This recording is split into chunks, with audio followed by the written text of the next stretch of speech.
Hello, my name is Staff Sergeant McCauley, and today I have Specialist Armstrong here, who's a local of Longview. He's here working with us from the historic 82nd Airborne Division, where his chosen job is a 25 November, a Nodal Network Systems Operator Maintainer, correct? And we have a couple of questions that y'all have requested we ask him to just kind of get a better feel of how the Army system works. All right, the first question is, what was the thing that brought you into the Army office for the first time? Well, I searched around all the branches, and the Army just had what I was looking for. Okay, understandable. And what was like the main factor in you joining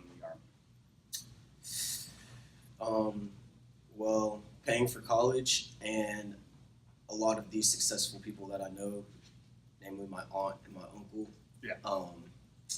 They were prior service, and I just wanted to follow in their footsteps. So, Okay. And what's some advice or maybe some recommendations you can have for somebody who hasn't joined yet, may be interested, may not be interested in the Army? come talk to a recruiter and just see what your options are. Okay. So going on into your Army service, what's like some of the major differences you've noticed between your expectations before you joined and the reality when you actually joined? It's not all running and gunning. Most of the time, you're probably not even ever going to shoot at anybody or shoot anybody. It's actually just like a normal job, just 9 to 5 work pretty much. Okay, awesome. Now, kind of going in to like your goals as a soldier, what are some of your long-term goals? Long term, I want to finish college. I'm aiming for my master's degree. I would like to retire once I hit 40.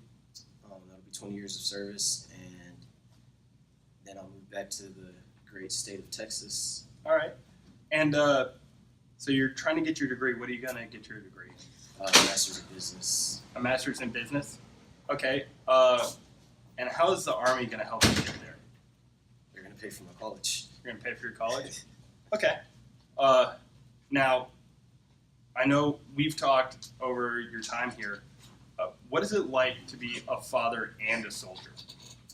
Well, everybody's experience is different, but mine particularly has been pretty great because I'm there for my kid a lot. I get to go to all of her appointments and everything, where in a normal job I wouldn't be able to do that. And on top of that, all of those appointments I don't have to worry about paying for it because Yes. they're all covered. All taken care of? Yep. Okay. So what is something that before the Army you didn't think you would be capable of that you've done well in the Army? Establishing a network. Really? Yeah. What, like, can you go more in depth on that? So I'm not.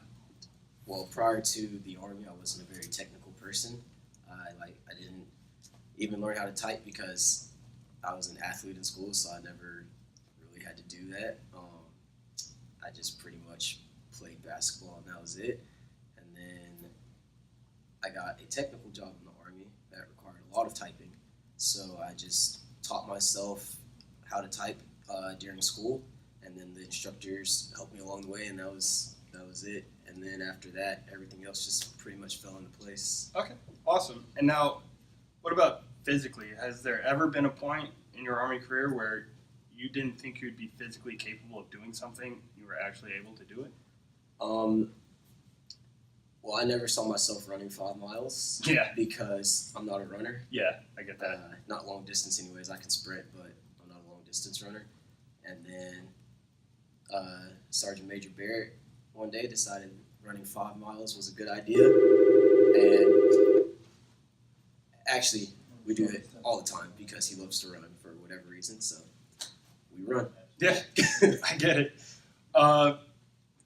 So what's something that you've learned from you running? What's like what is one major thing you've learned from that experience? You can do pretty much anything you set your mind to. Your body will follow whatever your will is. Okay. So if you want to actually finish the run, you don't have tiny heart syndrome, then you can run. Okay. Talking about mentally overcoming obstacles, what's it like to jump out of an airplane? It's really peaceful when you're just floating in the air. Okay. Is it stressful at all, or? So the flight to the drop zone is stressful. It can be stressful, but then once you jump out, it's like you're just looking at the view. It's just great. Okay. Now, is that something you've kind of pushed for? You enjoy? You gonna keep doing that, or? Absolutely, yeah. Absolutely. Cool. So this is one that we got from the recruiters here. What do you think about your experience helping out here in the recruiting station? It's opened my eyes a lot to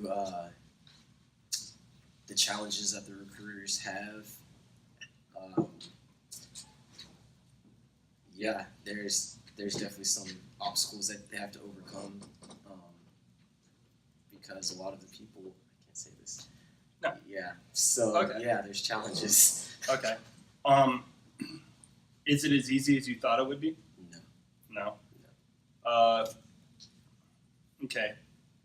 And that's it. Okay. That's it. Airborne. Airborne.